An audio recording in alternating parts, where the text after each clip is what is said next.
Welcome to episode 3 of After School with Mr. Van Huss. Today I'm joined by an old college classmate of mine, Luke Laird. Now, Luke has had over 20 #1 singles, including Drink in My Hand in Talladega by Eric Church, Fast by Luke Bryan, Pontoon by Little Big Town, American Kids by Kenny Chesney, Temporary Home by Carrie Underwood, and T-Shirt by Thomas Rhett. Now that's just a partial list. He's also written and produced songs for John Party, Neo, Brad Paisley, John Legend, Sheryl Crow. The list goes on. He has also been nominated for and won awards with the Country Music Association, the Academy of Country Music, and the Grammys, including a Grammy win in 2014 as a producer for the Kacey Musgraves album Same Trailer, Different Park. It's my pleasure today to be joined by Luke Laird. So welcome to After School with Mr. Van Huss. I'm joined today by my friend Luke Laird. Luke, thanks for being here. Oh, thanks for having me. Now, I'll tell the audience who may not know this, but Luke and I went to college together at MTSU. So we have known each other for quite a while. I know we had a couple of classes together. I think we worked backstage doing some talent escort stuff at some CMA awards back in the late 90s and early 2000s. So it's so good to get to talk to you here. Yeah, you too. I appreciate you having me on. Oh, glad to have you. So I'm going to ask you a couple of questions, just looking at like some of your education and some of what inspired you to do what you do. First of all, if anybody's watching that may not be familiar with your work, can you just tell us a little bit about yourself and what it is that you do? Yeah, so I am a songwriter. That's, as I like to tell people, that's my day job. So yeah, pretty much Monday through Friday, I'm writing songs or recording the demos of the songs I've written, and been doing that for the last 20 plus years, I guess. It's a lot of fun. You know, I moved here from Pennsylvania, went to MTSU, and always had the goal of being a full-time songwriter, and so I'm grateful to get to do that. My wife and I also have a small music publishing company, so we sign other songwriters as well. And we've been doing that for about the last, I guess, like 11 years. So, but yeah, my time is mostly spent in the writing room or the studio. So what influenced you to do what you do? What made you want to be a songwriter?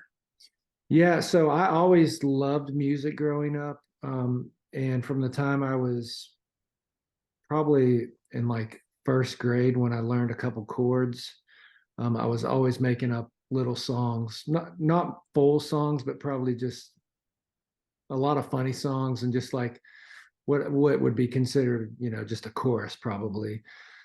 Always loved that. It was kind of like my artistic outlet. I also used to do a lot of like drawing. I always loved art class, but music was my passion for sure. And so I think once I was in high school, I really got into country music, and I think that was because I just loved listening to lyrics, and I grew up in a small town, so I could kind of relate to those lyrics. And we came to Nashville on a family vacation the summer between my sophomore and junior year of high school, and I saw a show at the Bluebird Cafe, and it really just kind of blew my mind. And I realized, wow, there's actually people who do this as a career. And kind of from that moment on, that's what I was gunning for. I really wanted to be a songwriter. So my mom found out about the music business program at MTSU, so that got me close to Nashville, and you know, really enjoyed my time there. But that's kind of what got me into it. All right. Before you got into it, who were some of your heroes in the field? Yeah, boy, I listened to all kinds of music, but like I say, in the 90s, when kind of the big country music explosion happened, I was really into, you know, a lot of the popular artists, you know, especially like Garth Brooks, George Strait. Just loved their music, and really loved their songs. So that, you know, as far as country music goes, I was really into that. Always loved Tom Petty. I think the way he writes songs is just such a kind of timeless way. Actually, a lot of his songs could be considered country songs now, probably. And then was really into a lot of like hip hop and R&B. You know, got into Jay-Z when I was in high school, and just I think again it kind of went to the writing aspect of it. Loved the storytelling aspect. And when I was a little kid, I really loved Michael Jackson. I think, again, great songs in a different way, not from necessarily a country lyrical standpoint, but just as far as very hooky, memorable. They felt good. So yeah, my influences are kind of all over the board. That's excellent. I can relate to that 100%. Yeah. So we'll take it back here a little bit. What was high school like for you? I know we talked a little bit about further education and our time Sure. at MTSU where we met. But what was high school like for you? Yeah, high school, just to be completely honest, I was never what I would consider a great student. I wasn't a terrible student, but I didn't always love classes. However, I played basketball in high school, and to stay on the basketball team, you had to keep a certain GPA. I can't even remember what that was, but it kind of kept me motivated because I loved playing basketball so much.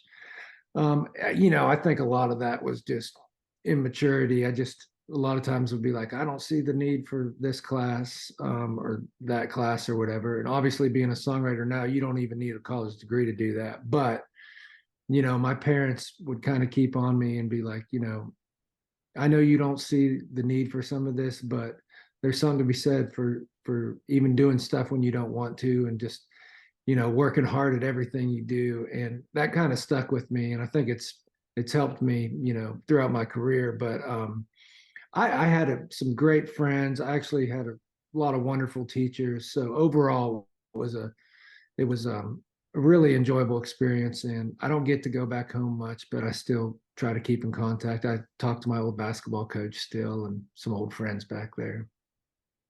Now, did you have a favorite teacher along the way that kind of helped you out or acted as a mentor to you or changed your life in any way? Um, I think a few different ones. Well, one, so my kindergarten teacher, she was awesome. She was the first, I guess, person I really saw play guitar. She would bring her guitar into our class and sing like Elvis Presley songs. And I remember her playing Hound Dog. I just was just fascinated. I thought it was just the coolest thing. So I got to give her a lot of credit for really getting me, kind of fueling that fire of my passion for music. And, you don't remember a lot from kindergarten, but that's one thing the music and getting to take a nap, which I still like to take every now and then. And then, my middle school music teacher, Mr.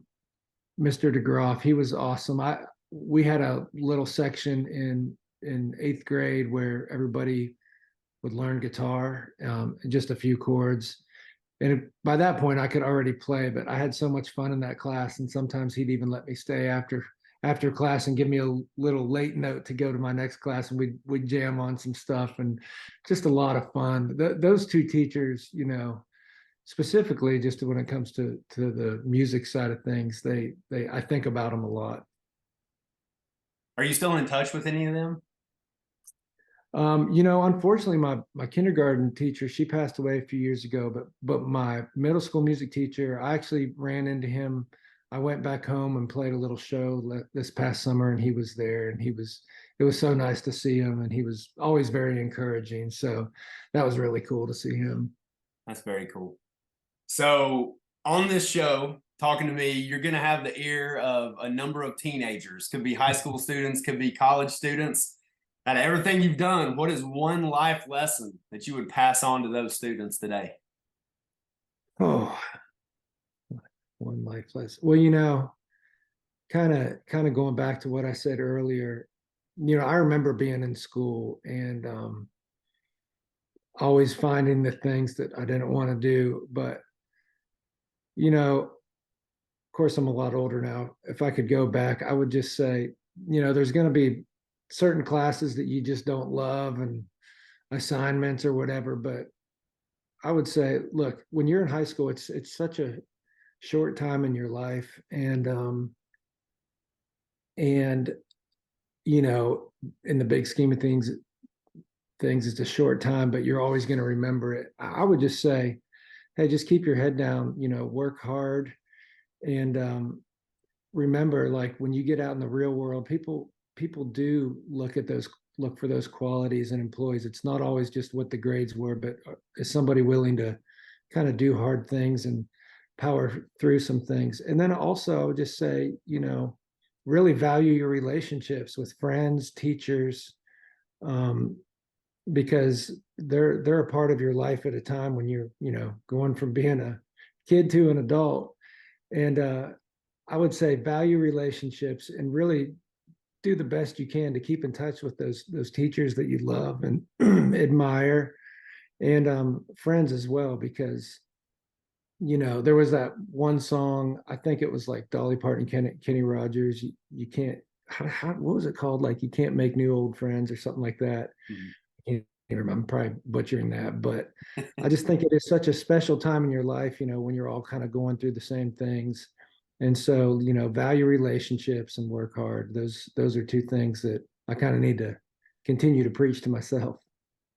There's a Ben Rector song also called "Old Friends" that he put out a couple of years ago that was kind of similar to that. Like you can't make old friends, Yeah.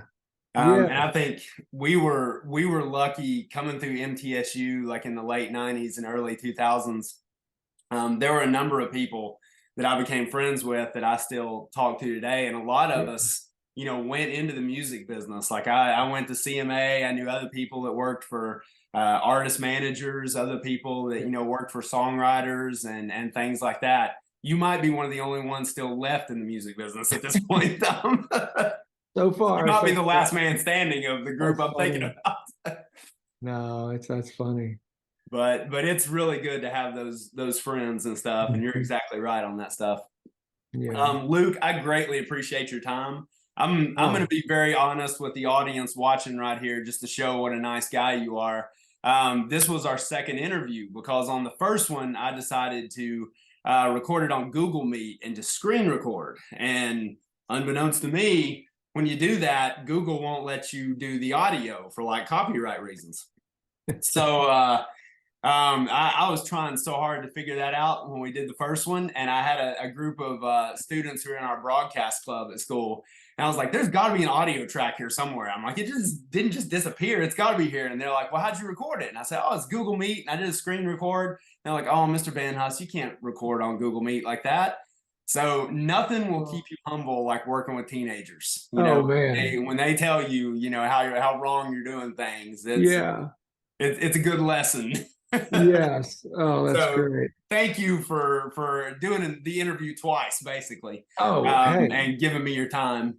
No, thank you. And I do remember one thing I said that I would want to tell your students is you guys are very fortunate to have a teacher like Mr. Van Huss. I can tell that he's super passionate about what he does, and even doing things like this, which I would say probably aren't required by him, but he's looking for opportunities for you guys to go on and succeed. So I have a feeling, Mr. Van Huss, that you're going to be one of those teachers that students want to keep in touch with. So, well, thank you for saying that. I greatly appreciate it, and I appreciate you sitting down and talking to me. And it was absolutely great to see you like this, and great to catch up a little bit. And hopefully, our paths will cross in Nashville someday soon. And yeah, absolutely. I can buy you dinner for this or something.